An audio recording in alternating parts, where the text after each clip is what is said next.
and we'll continue our series for the Kafka learning.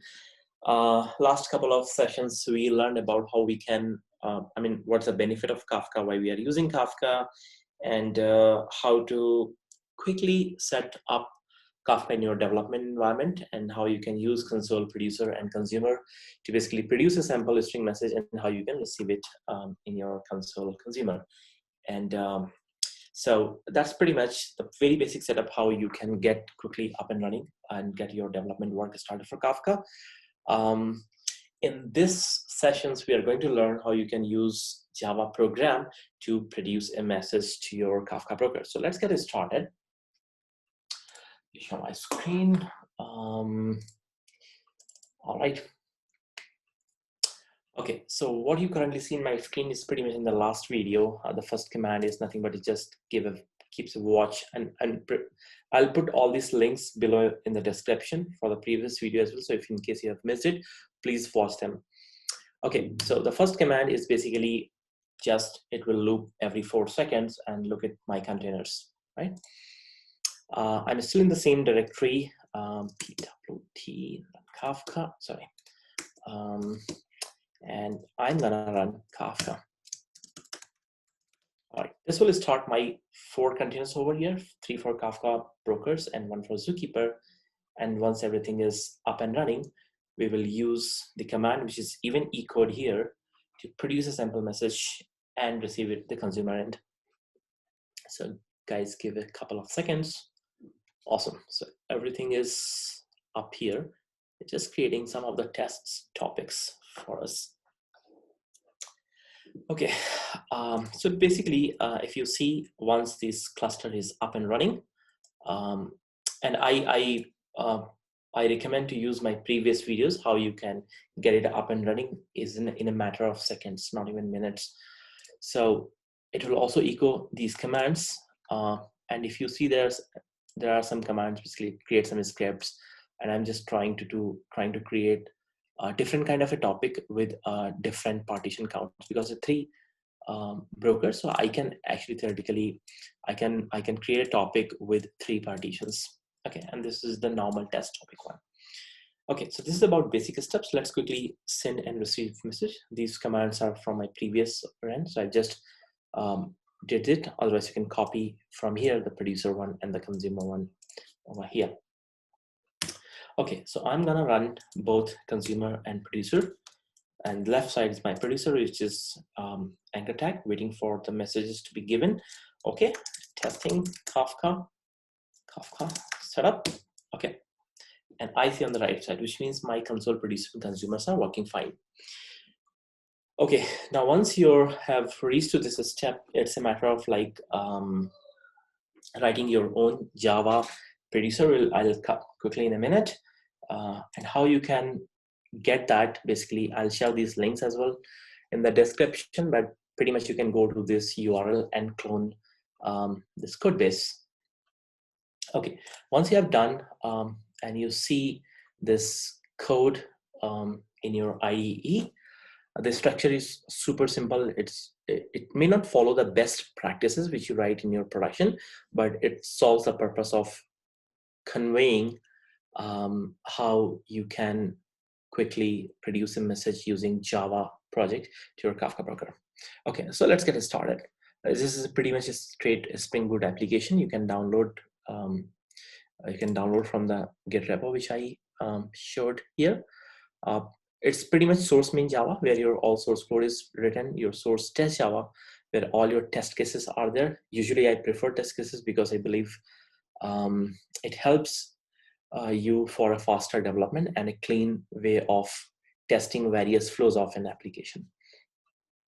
Okay, so the config folder contains your basic configurations, and so source main Java, your Java code, config folder as a configuration, producer package has the sample producer. I'll just quickly come into this, and then resources will contain some basic information like what port your server will get started, and basically the topics and the cluster. So you see already the Kafka, when we started, the by default it creates via scripts, we are creating test topic 1, 2, and also there's a my topic. And here we are using my topic to publish and publishing a message and consume the message. So the same topic I have used over here, my topic, and because it is running in a localhost, you give your Kafka brokers a localhost. It starts 3 brokers, and you see these ports over here, 9092, 3, and 4, and that's what you give it. So pretty much it makes a whole cluster running at these host and port. This also means that even if I don't have to give all these 3 nodes, because internally they know each other. Even if I give one, they will discover others because they are like, interconnected. But just for clarity, I have given all of them. All right, and now finally, my test. Usually I put test in a one base test class, which has all the boilerplate code, you can call it, which has like, the annotation for Spring Boot test. If you want to override properties, you can do that, but I'm fine for my sample application to reuse the same file, which is in the source main resources. And pretty much just check that your application context is not null, right? This is your best test, base test. Now I can write all the test cases for all my applications. So now before going to test cases, let's first quickly see what is there in our main source code. So let's go to config. Config is when your application is bootstrap, it will basically create all these beans. And you have given, let's say, Kafka brokers here in your application properties. This will have this value will get injected at the startup time. The only thing you need is basically to create bean for your Kafka template. And because it's just a simple project, I'm just trying for my string comma string, not a very complicated Java object. That should be fine for now.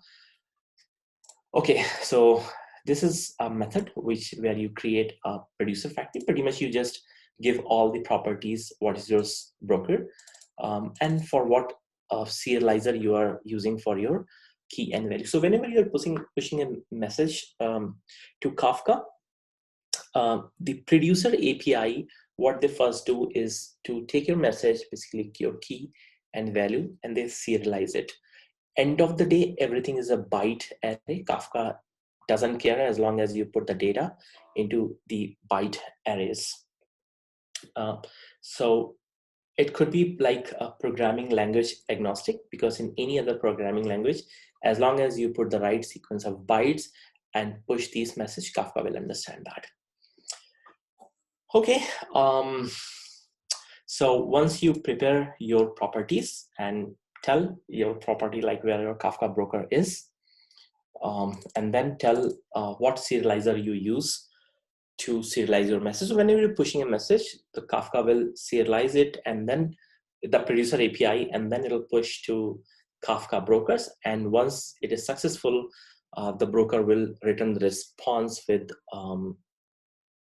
the offset value. So once you do this, you just pass that producer factory to Kafka template, and now your bean is up and bean is available for the Kafka template. So this is about configuration. Now let's go to the producer part. Super simple producer. You just provide what topic you want to deal with, because here I have used my topic, and the same I have given the configuration. This topic will get over here. All right. Now this is an important line.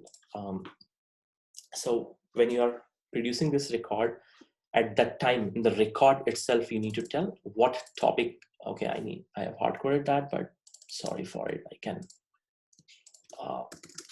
can use the proper properties. So the record will contain your topic, and the key option, usually for demonstration purpose, I'm just passing it null. What is the value or importance of this key? This will come in the subsequent future sessions, but for now, just it's at null.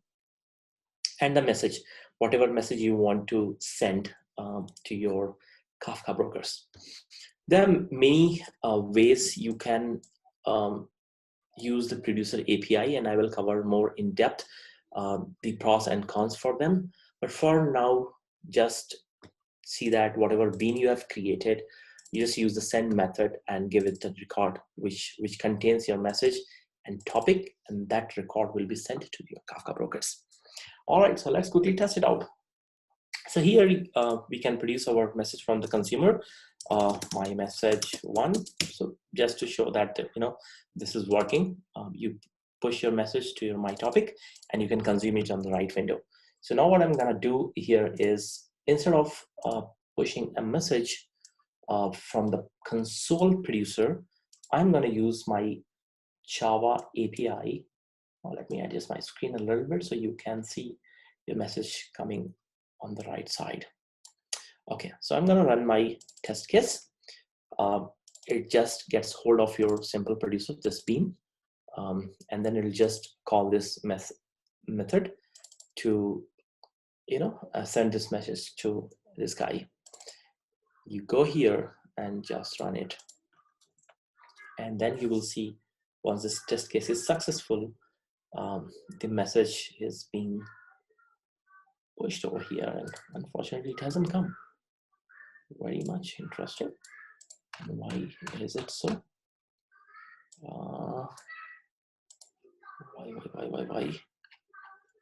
Producer, this produce message, I'm producing it. Let me debug it a little bit right away.